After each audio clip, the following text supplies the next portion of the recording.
दोस्तों आज के इस वीडियो में हम लोग वर्ष 2021 के बहुत ही इंपॉर्टेंट क्वेश्चंस करने वाले हैं और इस वीडियो से कम 5 क्वेश्चन आपको एग्जाम में मिलने के पूरे चांसेस हैं। पूरे वीडियो को बड़े ध्यान से देखना। आज का देखो सबसे पहला प्रश्न बना है कि किस देश ने विश्व के सबसे बड़े ऑर्केस्ट्रा का गिनीज वर्ल्ड ऑफ रिकॉर्ड बना दिया है। तो ऑर्केस्ट्रा आप सभी लोग जानते होंगे और पूरी दुनिया के सबसे बड़े ऑर्केस्ट्रा का गिनीज वर्ल्ड ऑफ रिकॉर्ड बना दिया है वेनेजुएला ने। तो ऑप्शन नंबर ए इसका राइट आंसर हो जाएगा वेनेजुएला।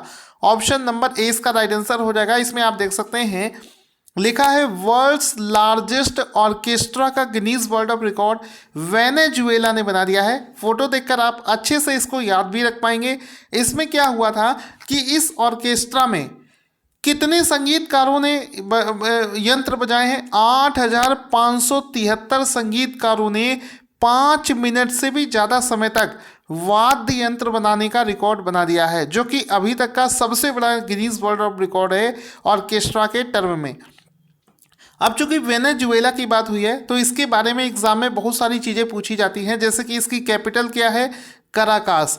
इसके प्रेसिडेंट का क्या नाम है? Nicolas Maduro. एक क्वेश्चन यूपी पीसीएस 2016 में पूछा गया था। क्या पूछा गया था कि बताओ दुनिया का सबसे ऊंचा जलप्रपात कहाँ पर स्थित है? तो इस जलप्रपात का नाम है एंजल फॉल्स। ठीक है, एंजल फॉल्स जो है ये वेनेजुएला देश में ही स्थित है, जिसकी हम लोग यहाँ पर बात कर रहे हैं।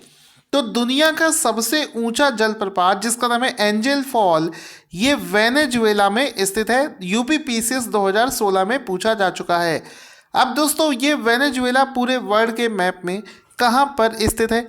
तो वेनेजुएला को हम लोग देखेंगे पूरे वर्ल्ड के मैप में तो ये साउथ अमेरिका में सबसे ऊपर आपको ये दो देश दिख रहा है, ये है वेनेजुएला, जिसके बारे में यहाँ पर बात हो रही है। इसके बाद में दोस्तों आगे क्वेश्चन की तरफ चलते हैं कि वर्ष 2021 के एशियाई तीरंदाजी चैंपियनशिप में भारत ने कुल कितने पदक जीते हैं? तो आंसर हो जाएगा इसका ऑप्शन नंबर डी, यानी कि भारत ने कुल 7 पदक जीते हैं एशियाई तीरंदाजी चैंपियनशिप में। तो ऑप्शन नंबर डी इसका राइट आंसर हो जाएगा। भारत ने कुल 7 पदक जीते हैं। इसका एक फोटो भी देख सकते हैं। India bags medal 22nd Asian archery championship इन ढाका। तो कुल मिलाकर 7, ये बड़ा सा 7 आपको दिख रहा होगा। आई होप आप इसको समझ पा रहे हैं। ये बड़ा सा 7 देखिए, ये बड़ा सा 7 देखिए। ठीक है, तो कुल मिलाकर 7 मेडल इंडिया ने जीते हैं। अब इसमें एक और चीज़ पूछी जा सकती है कि इस प्रतियोगिता का कौन सा संस्करण आयोजित किया गया है? तो आंसर हो जाएगा इसका 22वां संस्करण इस बार आयोजित किया गया है, इसका 22वां संस्करण। और इसमें एक और क्वेश्चन बनेगा कि बताओ इस प्रतियोगिता में भारत कौन से स्थान पर रहा है? तो भारत ने कुल 7 मेडल जीतकर दूसरा स्थान हासिल किया है। इस प्रतियोगिता में पहले स्थान पर कौन सा देश रहा है? तो इसमें पहले स्थान पर रहा है दक्षिण कोरिया, जिसने कि कुल 15 मेडल जीतकर पदक तालिका में पहला स्थान हासिल किया है। इस प्रतियोगिता को कहाँ पर आयोजित किया गया? तो इसको बांग्लादेश की कैपिटल ढाका में आयोजित किया गया है। इसके बाद में देखो भारतीय तीरंदाजी संघ के बारे में भी एक्स्ट्रा इन्फॉर्मेशन दे रखी है। चूंकि वीडियो बहुत बड़ा हो जाएगा इस वजह से इसको यहाँ पर नहीं पढ़ते हैं। इसका मैं PDF टेलीग्राम पर शेयर कर दूंगा, वहाँ से फ्री में लेकर रिविज़न जरूर करना। क्वेश्चन बनेगा निम्नलिखित में से किस देश ने दुनिया का पहला बिटकॉइन सिटी बनाने की योजना बनाई है? तो दुनिया का सबसे पहला बिटकॉइन सिटी बना है El Salvador. Option number D इसका राइट आंसर हो जाएगा। दुनिया का सबसे बड़ा बिटकॉइन सिटी बना है El Salvador. Option number D इसका राइट आंसर हो जाएगा। यहाँ पर आप देख सकते हैं न्यूज़ में भी इस चीज़ को बताया गया कि world's first bitcoin city in El Salvador, यहाँ पर दुनिया का सबसे पहला बिटकॉइन सिटी बनाया जाएगा। साथ ही साथ में सितंबर के महीने में पूरी दुनिया में सबसे पहला देश बना था जो कि बिटकॉइन को एक्सेप्ट किया था ऑफिशियल तौर पर। कौन सा देश बना था? एल सल्वाडोर ही बना था। ठीक है, आगे चलते हैं। ये जो एल सल्वाडोर देश है ये कहाँ पर स्थित है? तो वर्ल्ड के मैप में आप देखोगे तो ये आप देख सकते हो सेंट्रल अमेरिका में स्थित है ये एल सल्वाडोर, जिसके बारे में बात हो रही है। इसके बाद में क्वेश्चन है कि किस राज्य ने कार्तिक पूर्णिमा के अवसर पर बोईता वंदना मनाया है? तो आंसर हो जाएगा ऑप्शन नंबर डी, यानी कि ओडिशा अब ये सब क्वेश्चन एग्जाम में बिल्कुल छपे हुए आपको मिलेंगे, बिल्कुल छपे हुए, एक एक शब्द ऐसा मिलेगा। तो ओडिशा इसका राइट आंसर हो जाएगा, जहां पर बोईता बंदना महोत्सव मनाया जाता है। इसमें आप इसका फोटो भी देख सकते हैं, बोईता बंदना फेस्टिवल। इसका फोटो देखिए, बोईता बंदना फेस्टिवल जो है ये सेलिब्रेट किया जाता है ओडिशा में। तो ऑप्शन नंबर डी इसका राइट आंसर हो जाएगा। ओडिशा के बारे में सारी इन्फॉर्मेशन भी दे रखी है, एक भी चीज़ को यहाँ पर छिपाया नहीं गया है। राज्यपाल का नाम गणेशी लाल, मुख्यमंत्री नवीन पटनायक। ओडिशा की रैमसर साइट कौन कौन सी है? चिल्का लेक हो गया, भीतरकनिका मैनग्रोव, ये दोनों वहाँ की रैमसर साइट्स हैं। बंदरगाह कौन कौन सा है? पारादीप बंदरगाह, एग्जाम में बार बार पूछता है, ये ओडिशा राज्य में ही स्थित है। इसके बाद में क्वेश्चन है, निम्नलिखित में से किस राज्य को सबसे बढ़िया मतलब सर्वश्रेष्ठ समुद्री राज्य बेस्ट मैरीन स्टेट घोषित किया गया है? तो दोस्तों किस राज्य को बेस्ट मैरीन स्टेट घोषित किया है, यानी कि सबसे बढ़िया समुद्री राज्य जो है, ये आंध्र प्रदेश को घोषित किया गया है। सारे इंपॉर्टेंट क्वेश्चन है दोस्तों। तो ऑप्शन नंबर डी इसका राइट आंसर हो जाएगा कि बेस्ट मैरीन स्टेट घोषित किया गया है आंध्र प्रदेश को। ऑप्शन नंबर डी इसका राइट आंसर हो जाएगा। ठीक है, यहाँ पर आप देख सकते हैं आंध्र प्रदेश को घोषित किया गया है। साथ ही साथ में क्वेश्चन बनेगा कि नवंबर 2021 में किस व्यक्ति को इंदिरा गांधी पीस प्राइज, इंदिरा गांधी शांति पुरस्कार, इंदिरा गांधी पीस प्राइज 2021 से सम्मानित किया गया है? तो बहुत ही इंपॉर्टेंट, किसी भी वर्ष, मैं आपको बताता हूँ, किसी भी वर्ष ऐसा नहीं हुआ कि ये वाला क्वेश्चन एग्जाम में ना पूछा जाए। मोस्ट इंपॉर्टेंट क्वेश्चन है। तो इसमें क्या हो जाएगा कि प्रथम नाम से एक एनजीओ है, प्रथम नाम से एक एनजीओ है जिसको वर्ष 2021 का इंदिरा गांधी शांति पुरस्कार प्रदान किया गया है। तो ऑप्शन नंबर ए इसका राइट आंसर हो जाएगा। इंदिरा गांधी शांति पुरस्कार जो है प्रथम नाम से एनजीओ को दिया गया है। क्वेश्चन बनेगा, हाल ही में रिलीज करी गई ये पुस्तक, ये इंपॉर्टेंट क्वेश्चन नहीं, इस वजह से इसको स्किप कर देते हैं। इसके बाद में क्वेश्चन है, ठीक है, ये वाला क्वेश्चन है कि हाल ही में केंद्रीय शिक्षा मंत्री ने सेंटर फॉर नैनो टेक्नोलॉजी और centre for Indian knowledge system किस आईआईटी में इस्टेब्लिश किए हैं? तो एक आईआईटी है जिसका नाम है आईआईटी गुवाहाटी। आईआईटी गुवाहाटी के अंदर ऑप्शन नंबर डी इसका राइट आंसर हो जाएगा। नए 2 सेंटर्स बनाए गए हैं, नए 2 सेंटर्स बनाए गए हैं, दोनों का नाम मैं आपको बता चुका हूँ। क्वेश्चन बनेगा, वर्ष 2021 का Indonesia masters super badminton tournament में पुरुष एकल का खिताब किसने जीता है? तो केंटो मोमोटा ने जीता है इंडोनेशिया मास्टर्स बैडमिंटन का पुरुष एकल का खिताब। केंटो मोमोटा, याद रखना, केंटो मोमोटा। इसी तरीके से यहाँ पर इंडोनेशिया मास्टर सुपर बैडमिंटन में महिला एकल, विमेन एकल्स का खिताब किसने जीता है? तो आंसर हो जाएगा एन सेयोंग ने जीता है। ऑप्शन नंबर ए इसका राइट आंसर हो जाएगा, जिसका कि फोटो भी देख सकते हैं। इंडेक्स का बहुत ही शानदार क्वेश्चन आता है कि इंडियन पुलिस फाउंडेशन आईपीएफ के द्वारा रिलीज करे गए आईपीएफ स्मार्ट पुलिसिंग इंडेक्स 2021 में कौन सा राज्य पहले स्थान पर आया है? याद रखना, पुलिस वाले क्वेश्चन एग्जाम में जरूर पूछे जाते हैं। तो हाल ही में रिलीज करे गए आईपीएफ स्मार्ट पुलिसिंग इंडेक्स 2021 में आंध्र प्रदेश को पहला स्थान मिला। किस राज्य को? आंध्र प्रदेश को पहला स्थान मिला है। फटाफट से इसका रिविजन कर लेना, ऑप्शन नंबर ए इसका राइट आंसर हो जाएगा। इसमें आप देख सकते हो स्मार्ट पुलिसिंग, यानी कि कौन से राज्य की पुलिस कितना स्मार्ट है, इस इंडेक्स में पता चलता है। तो स्मार्ट पुलिसिंग इंडेक्स में जो आंध्र प्रदेश है वो पहले स्थान पर आई है। अब इसमें आप देख सकते हो दूसरे स्थान पर है तेलंगाना, तीसरे पर है असम और चौथे पर, अंतिम स्थान पर है बिहार।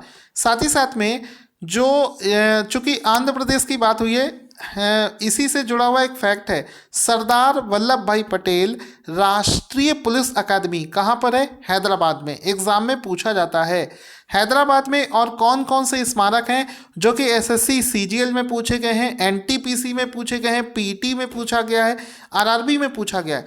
गोलकुंडा का किला, चार मीनार, फलकनुमा महल, बिरला मंदिर, ये सभी हैदराबाद में स्थित है। एग्जाम में कई बार पूछे गए हैं। इसके बाद में ये क्वेश्चन इंपॉर्टेंट नहीं है।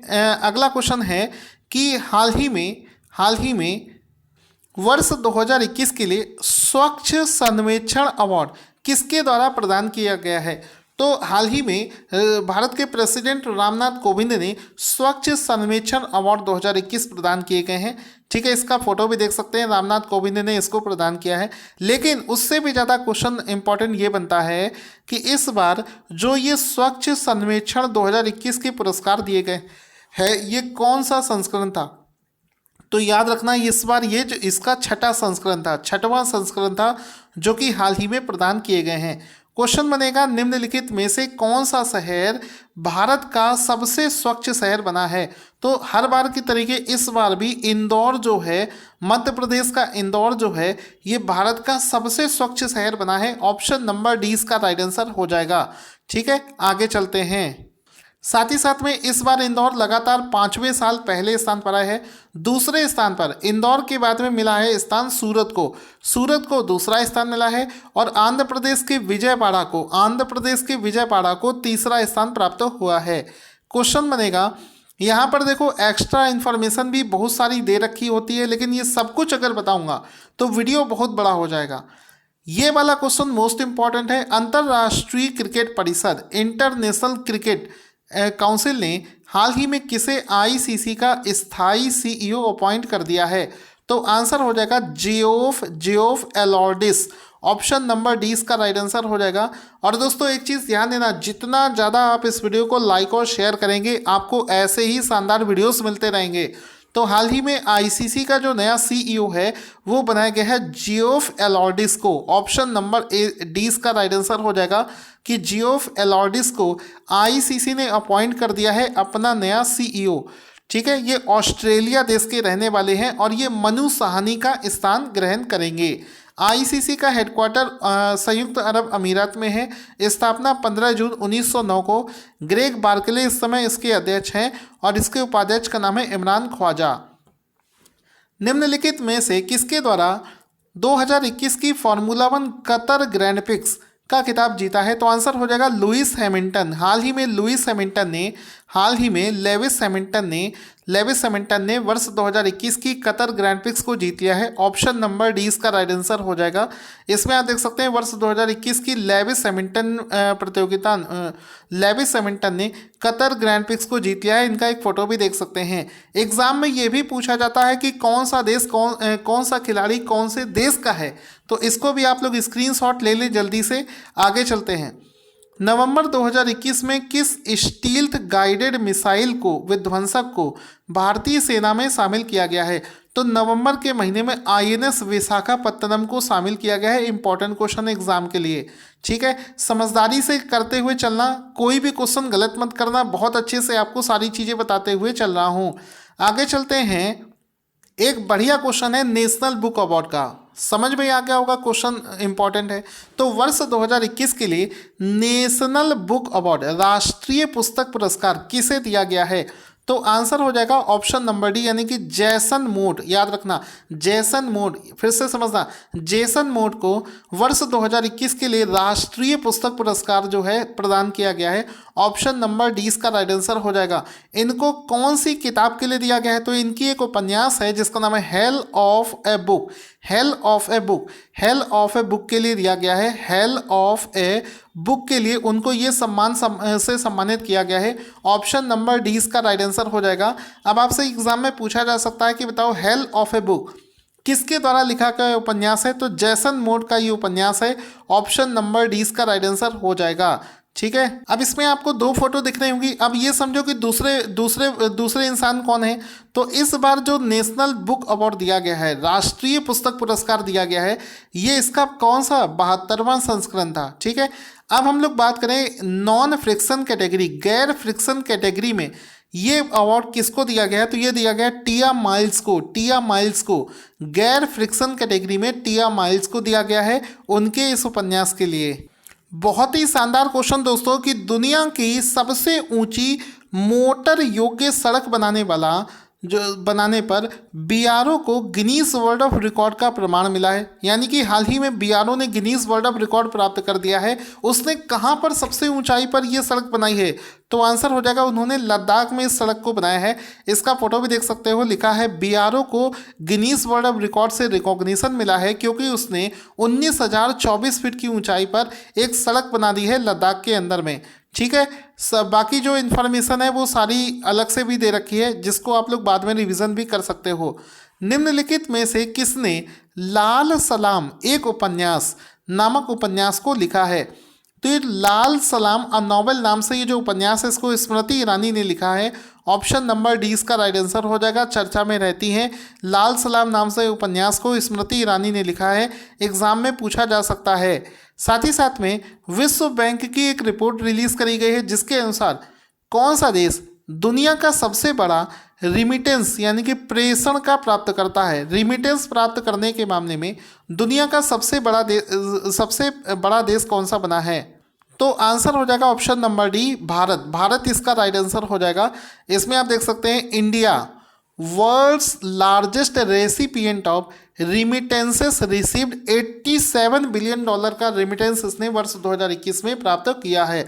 तो दोस्तों ये तो 2021 के बहुत ही शानदार क्वेश्चन जो मुझे लगे हैं। अगर आप ऐसे ही और वीडियोस देखना चाहते हैं तो हमारे चैनल को सब्सक्राइब करें और इसका पीडीएफ लेने के लिए वीडियो के डिस्क्रिप्शन में एक लिंक है जहां से आप टेलीग्राम को ज्वाइन करें, वहां पर इसका पीडीएफ भी मिलेगा।